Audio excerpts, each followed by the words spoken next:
Hi everyone, happy Monday. I am Violette de Ayala. I'm the founder and CEO of FemCity, and I'm so excited to kick off the week with you.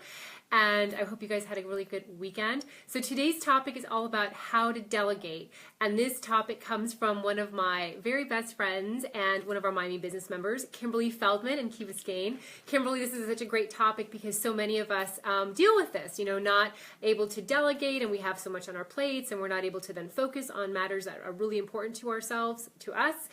And so I'm going to review today why it's important to delegate, how it helps you in life and at work and in business, and then also how to go ahead and start creating a strategy to go ahead and start delegating so that you can have a more flowful and harmonious life.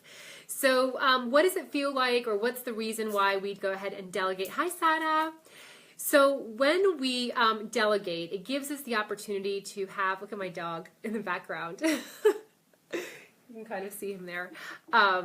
So when we delegate in life and in business, what happens is that we're able to go ahead and flow and focus on the things that matter most. So when we delegate in life, for instance, we can then spend more time on the things that we love to do, and we eliminate the things that kind of bog us down. Hi, Lori from McKinney. And when we delegate at work, what happens is that we're able to then focus on the parts of our business that helps us to generate more revenue, grow our businesses bigger, and allow for us to really kind of move forward towards our vision. So it's always really good to delegate, and no matter which way or what context we're talking about. So here's how I started kind of creating a strategy to start delegating a couple years ago. And if you are driving right now, or if you can't really take notes, don't worry about it. I already created a worksheet on this topic. It's in femcity.com. It's completely free. All you have to do is log in, and you can download the worksheet.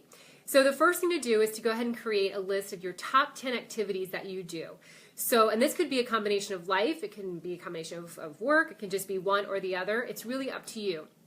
Start with just 10. Of course, we do more than 10 activities, but again, we want to make it in bite size so it's easy to implement. So go ahead and create a list of 10 of your top activities. For myself, when I did it, it was carpooling, going to the grocery store, making social media posters, email marketing, and bookkeeping. So those were kind of 5 of my top 10 activities that I did. Once you create your top 10 activities, then you're going to go ahead and simply put a smiley face next to it. Yes, a smiley face next to it if it's something that you really love to do. If you kind of don't like doing it so much, or you kind of hate doing it, you're going to put like a little, dot dot straight line or dot dot sad face. And go ahead and do those for all of those 10 items that you listed. So for instance, when I did mine, I love carpooling. I know that sounds crazy, but I love hearing the kids and the day that they had. They're really kind of fresh with their memories. So I really love doing carpool. I don't like going to the grocery store, so I put a sad face on that. I don't really like doing email marketing. That's something that I'm just not a fan of. And I don't like doing social media posters. So those were things that I went ahead and put kind of like sad faces on, and then I put happy faces on carpooling as an example. So you guys, obviously yours is going to look completely different. Your top 10 is going to be different, and so are your smiley faces and average faces and sad faces. But once you go ahead and create those 2 steps, the third step is then to add underneath every single one you've listed 3 solutions. So 3 either people that can help you with that, or 3 services that you can hire on the ones that have a average face, like that one, or a sad face, like that one.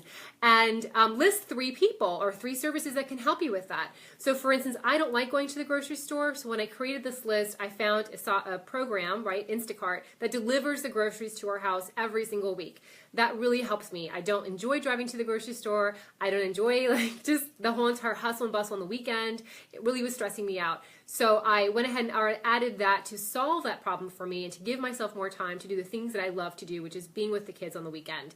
And one thing also that I found doing this exercise is I wasn't really a big fan of doing email marketing, and I really needed to be spending my time working on the growth of FemCity and not just the email marketing. So I went ahead and I hired Tiffany Donor, who might be listening. Tiffany's great. Tiffany's a great virtual assistant, and I'm really not a fan of doing bookkeeping. So when I was able to, I hired a bookkeeper. So that's how I found solutions and how I was able to delegate. Now you might be watching this and going, oh, that's great, Violet, but I don't have the money to pay for a bookkeeper. I don't have the money to pay for someone like Tiffany. I totally get that. And you may even be like, I really don't have even ways to have someone help me on a personal level. So let's talk about the personal level ones first. When we are trying to delegate and kind of create a more simple life in our personal life, we can always reach out to friends and we can always form partnerships. And so what you want to deal with or what you want to focus on when you're creating partnerships locally for personal reasons is what can you do to help them? So you want to start that conversation as to, I'm really looking for someone to help me with carpool, as an example. I love carpool, but not everybody does. And so you can reach out and say, hey, I'm looking for help with my carpool. What can I do to help you? Are you interested in doing a carpool? Would that be something that benefits you? So you want to create relationships and partnerships that are equally beneficial and definitely have reciprocity so that you can go ahead and start creating those partnerships to help you either with carpool or maybe getting your dog walked in the morning. So that's one way of handling it. You can even start thinking about really bartering. So for instance, if you just started in business and you really don't have any extra money to go ahead and pay, you can reach out to some other femmes that you've met and say, hey, I just started out in business. I'm really bad at bookkeeping. I know you do bookkeeping full time. How about if I do your social media and you do my bookkeeping for 3 months and let's see how it goes. So you can totally start by doing bartering relationships. Just make sure you're clear, make sure that's totally in balance and that everyone wins in those scenarios. Now, when you start making money, which is going to be around the corner because you have great vision for yourself, and you have all the tools you need on FemCity.com. Once you start making money, you want to go ahead and really create your top 3 things that you need to eliminate from your desk, from your activities, from work, so that you can generate more revenue for your business and hire more people.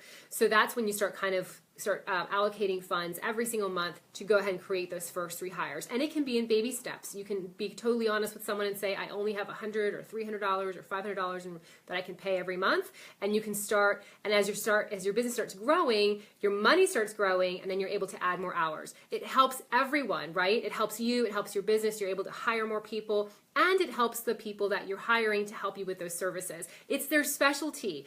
Don't get bogged down on things that you're not passionate about, and don't get bogged down on things that you're not talented in.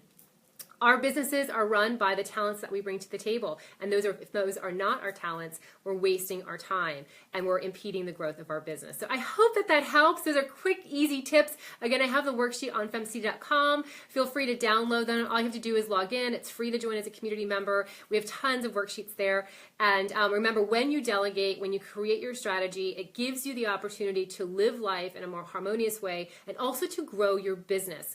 When you're doing all the different tasks all on your own, your business can only go so far. You are in business for yourself if you're watching this, or you're looking to launch a business so that you can grow and create the life that you want, and delegating is a huge part of it. You can do it with a smile. You can do it to make everybody else happy. I think we think of delegating as being mean and kind of like, but it can be joyous. It can help others, and it definitely helps you to grow and live the life that you look for. So anyway, I will catch you next Monday. Let me know what other topics you want. Thank you so much, Terry Dean, for sending me some topics over. Kimberly Feldman, thanks again. Tiffany, thanks for helping out FemCity, and Yahoo, who helps us with bookkeeping. Also, just want to give shout outs to all the people that I delegate to that help me to make FemCity where it is today. So hi, Ana Patricia. Anyway, all right, wishing you guys a great rest of the week, and I'm sending you lots of prosperity vibes, and anything you need from us, please let me know. Bye.